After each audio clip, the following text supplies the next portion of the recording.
이재명 대표 선거에 영향을 줄 수 있는 이화영 전 부지사의 항소심도 이달 중에 마무리가 될 전망입니다.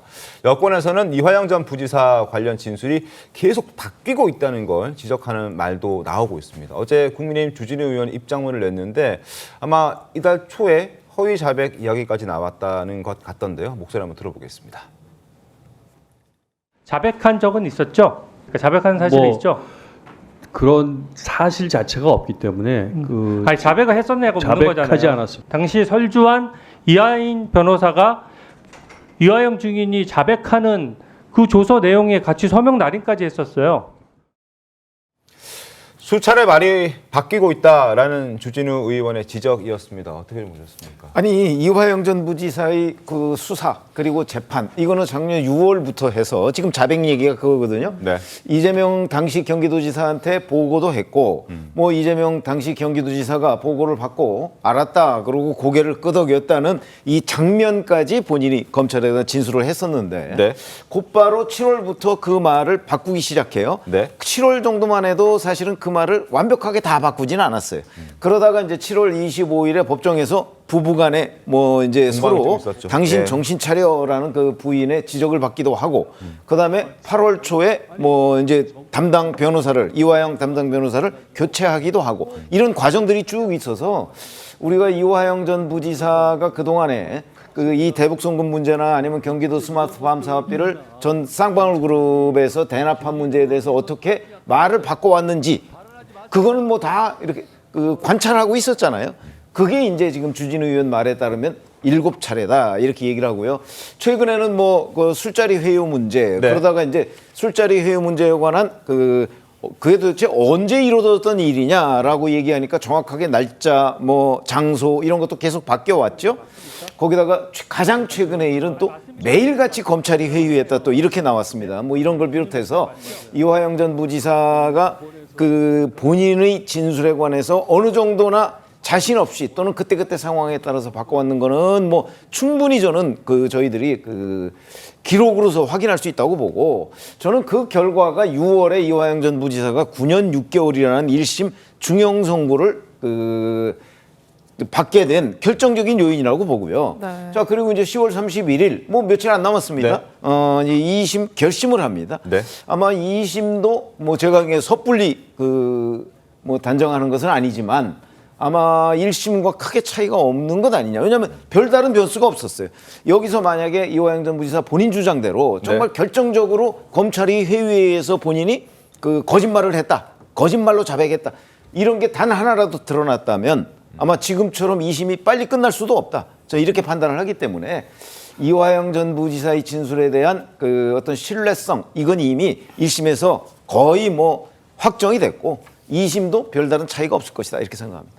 근데 여기서 조금 주진우 의원이 궁금해하는 것은 이화영 주장이 계속 바뀜에 있어서 이 바뀐 것에 대한 해명을 검찰 쪽에 요구하고 있는 부분 왜 이게 매번 이화영 피고인의 반복된 잘못된 이제 번복되는 진술들에 대해서 검찰이 해명을 매번 해줘야 하는 것이냐 이런 문제 제기도 같이 하고 있는 것 같거든요. 그 정확한 지적이죠. 항상 모든 것은 주장하는 사람이 입증을 해야 돼요. 모든 건 그래요. 그렇기 때문에 위법 수사다라는 것에 대해서도 주장을 하고 특히나 역사상 그 어떤 피고인도 이렇게까지 그냥 동부대를 깔아주고서 자기 입장을 발표할 수 있게끔 해준 적이 없거든요. 네. 민주당까지 같이 이제 합세를 해가지고서 그 주장에 힘을 실어줬는데 객관적인 증거가 단 하나도 나오지 않았거든요. 지금 회유가 있었다, 압박이 있었다, 뭐 위법 수사가 있었다, 조작이 있었다. 주장은 굉장히 많이 했는데 이 주장이 처음 나온 것이냐? 그렇지 않고 1심에서 이미 이 주장이 들어가 있는데 사실 재판을 하다가 위법 수사에 대한 쟁점이 나오면은 사실 실체관계를 들어갈 필요가 없어요. 위법 수사가 맞으면은 그냥 무죄가 나와요. 네. 그렇기 때문에 그 강력한 거에 대해서 이렇게 살리질 못했다라는 건 없는 거라고 봐야죠. 그리고 신빙성이라는 걸 굉장히 많이 따지는데 본인의 주장 자체가 계속 변하면은 이거를 어떤 주장의 가치를 인정할 수가 없습니다. 지금 최병무 위원님께서 거의 법조인이 할 말을 다 해주셨기 때문에 제가 덧붙일 말이 많지 않을 정도인데 네. 2심에서 쟁점이 거의 없을 정도군요. 저는 2심이 이렇게 빨리 끝날 줄도 몰랐어요. 네. 그러니까 정말 뭐가 없다라고 볼 수 있기 때문에 여태까지의 주장은 정말 정치적 공세를 위해서 끌어온 것이었구나라고 평가해도 무리는 없다 생각합니다. 그러니까 이런 상황이 반복되니까 국감에 출석했던 박성재 법무부 장관도 한숨을 쉬면서 이게 조작이면 내가 사표 쓰겠다 이렇게 말했습니다. 직접 들어보시죠. 조작이 어디 있습니까? 장관님, 누가 뭘 조작했다는 잠깐만요. 다른 분들 아니 뭘 조작했다는지 구체적으로 말씀해 주세요. 자. 뭘 조작했다는 겁니까? 뭘? 제가 대답하는 중에 조작, 검찰이 조작. 제발 좀 그러지 말아 주십시오. 수많은 검사들이 쳐다보고 있습니다. 그 검사들이 정말 조작을 했습니까? 제가 장관으로 조작해갖고 저런 재판을 하고 있다면 제가 당장 사표 내고 나가겠습니다. 네, 지금 보신 법사위에서 것처럼 네, 법사위죠. 지난 금요일에 장관도 그렇고 여야 의원들 막 설전을 벌였는데 네. 저 법사위에서 또 눈길을 끌었던 게 피고인 이화영 씨와 그 법무부 장관을 한 줄에 뭐 위치, 네, 자리 배치 관련 한 줄에 같이 놔서 이제 서로 이제 핑퐁이 오가야 되는 그런 대화를 해야 하는 상황 자체에 대해서도 문제 지적이 있었던 그런 국정감사였습니다.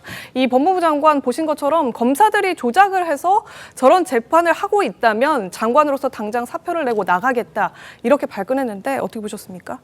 글쎄요, 뭐 검찰이 정말 조작해서 재판을 하고 있다라고 한다면 뭐 사표만 내서 끝날 일이겠습니까? 저는 박성재 법무부 장관이 보여준 태도에 좀 문제가 있다라고 생각이 드는데요. 야당 의원들의 질문이 불편했을 수는 있겠다 생각은 듭니다. 그렇지만 그렇다 하더라도 법무부 장관으로서 국감 자리에 나왔을 때는 사실 개인의 위치에서 나오는 것은 아니잖아요. 결국 그리고 야당 국회의원들도 개인 의원의 자격에서 나오는 것이 아니라 결국 한 명 한 명 다 헌법기관으로서 그리고 국민을 대표해서 국민들이 궁금해하시는 것을 물어보는 자리였기 때문에 저는 저렇게 발끈할 일은 좀 아니었다라는 생각이 들고요. 그리고 이화영 전 부지사가 뭐 술자리 회유 의혹이든 되었든 간에 여러 차례 뭐 진술이 번복됐다. 그렇기 때문에 왜 그걸 검찰이 계속 답변해줘야 되냐 뭐 이런 성토도 나왔다라고 하는데 저는 정보의 비대칭성에 대해서 얘기하지 않을 수가 없습니다. 사실 이화영 피고인 같은 경우에는 지금 구치소에 갇혀 있는 상황이거든요. 그리고 본인이 지금 계속해서 술자리 회유 의혹을 받았다, 회유를 받았다라는 진술을 계속적으로 하고 있는 상황이기 때문에 본질적으로 정말 회유가 있었는지 이 부분을 파헤치면 되는 것이고 관련돼서 세부적인 진술이 변화하고 있다라고 한다면 사실 정보가 더 많은 검찰에서 확인해 주는 것도 저는 잘못된 일이 아니라고 생각을 합니다. 따라서 그냥 단순히 진술이 번복됐다 이것만 가지고 이화영 부지사, 이화영 뭐 피고인을 가지고 지금 뭐 공세를 벌이는 것 자체는 좀 부당하지 않나 생각합니다. 알겠습니다. 자, 여러 어수선한 그런 상황이기도 합니다. 이재명 대표가 11월 달에 이제 위기가 찾아올 것이다. 이게 점점 현실화되고 있는 상황에서 일부 강성 지지자들 움직임도 분주해지고 있습니다. 화면 함께 보겠습니다. 탄원서가 이제 날아들기 시작했습니다. 탄원서, 가급적 손글씨와 또 신분증 사본 앞뒤 복사해서 동봉해서 송달하자라고 지금 커뮤니티 이재명 대표를 지지하는 지지자들이 저렇게 탄원서를 보내는 운동을 하자라고 얘기를 하고 있고 이재명 탄원서 접수 현황도 굉장히 많아지고 있습니다. 공직선거법 재판부에게는 200건 이상의 탄원서가 갔고 위증교사 재판부에게는 이제 9건. 아무래도 공직선거법이 더 빠르게 선고가 나오니까 더 시급하다 판단한 것 같습니다. 그리고 신진우 부장판사 탄핵하라라고 얘기를 하고 있는데 여기에 대한 응답이 10만 건이 넘었다는 것 이런 부분까지 지금 보여지고 있는 그런 상황이기도 한데요. 저런 게 재판부에 영향을 줄 수 있을까요? 탄원서 사실 크게 선고에는 영향을 안 준다고 저희가 상식적으로 알고 있긴 그렇죠. 합니다만. 법적으로는 아무 의미가 없죠. 네. 그리고 재판부에서도 탄원서를 읽는 경우가 있고 안 읽는 경우가 있는데 어떠냐면 사건에 관련된 사람의 탄원서는 어떤 실마리가 될 수 있기 때문에 읽는데 네. 저건 완벽하게 사건과 무관한 사람들이 집어넣는 탄원서거든요. 그냥 몇 장 정도 들어왔다 뭐 이것만 보지 내용을 보지 않습니다. 그러니까 제가 보기에는 법적으로 아무 의미가 없는 것을 주도하는 건데 생각보다 숫자도 굉장히 적어서 저는 오히려 없다. 200건. 네, 저는 훨씬 많이 들어올 거라고 생각했는데 굉장히 적어서 오히려 의아했거든요. 법적으로 많이 넣으면은 저거 이제 실무관이라 그러거든요. 법원 직원분께서 이걸 정리를 하시는데 봉투 열어 가지고서 이제 다 일일이 편철하는 게 힘들어요. 그러니까 아무 의미 없는 거기 때문에 저런 행동은 안 하시는 게 좋겠고 탄핵까지 연결해서 여론몰이를 하는데 숫자가 적으면 이게 민주당 지지자들도 별로 이렇게 동조하지 않는구나라만 역으로 드러날 뿐이거든요. 제가 보기에는 그렇게 공감을 사지 못하고 있다는 게 숫자에서도 드러나고 있다 생각됩니다. 알겠습니다. 뭐 탄원서 안 보는 경우도 있다라고 말씀해 주셨는데 정현주 변호사님 보는 판사도 있지 않겠습니까?